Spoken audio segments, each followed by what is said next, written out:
The land deal, in my opinion, the biggest error was the lack of the appraisal.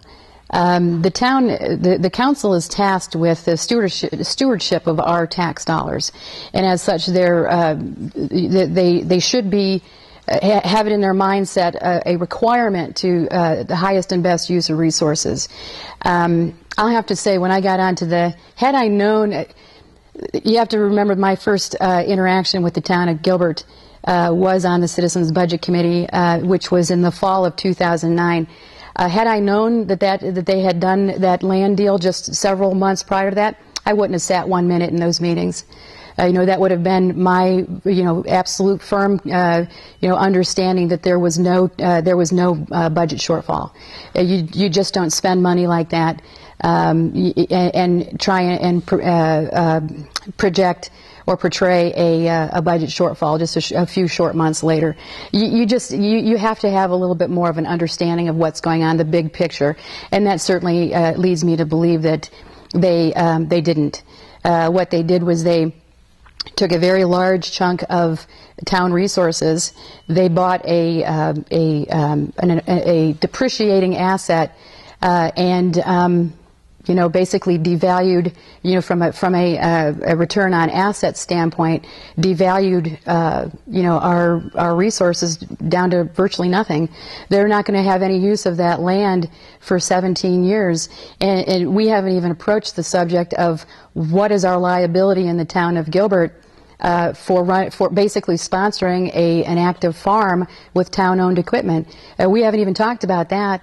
And so, to tell you the truth, I think that it was a bad, decision right from the get-go. And I live in South Gilbert. I totally appreciate the idea that they want to maintain, land for parks for our future and things such as that. But there was other options. They could have structured an option to purchase.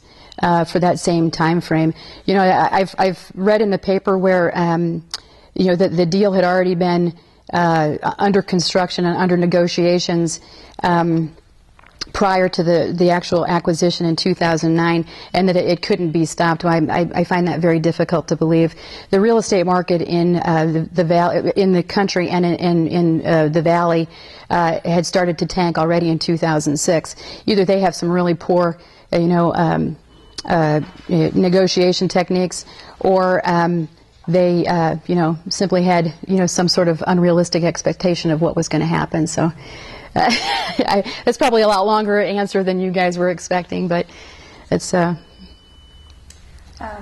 just for the second and third part, what immediate measures should be taken to avoid the errors in the future, and how do they rebuild trust with residents?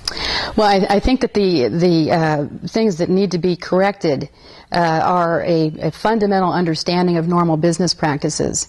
It is absolutely not unusual to have a parcel of land appraised, and how that could have ever, how that deal could have ever gotten through without an appraisal is, in my opinion, inexcusable.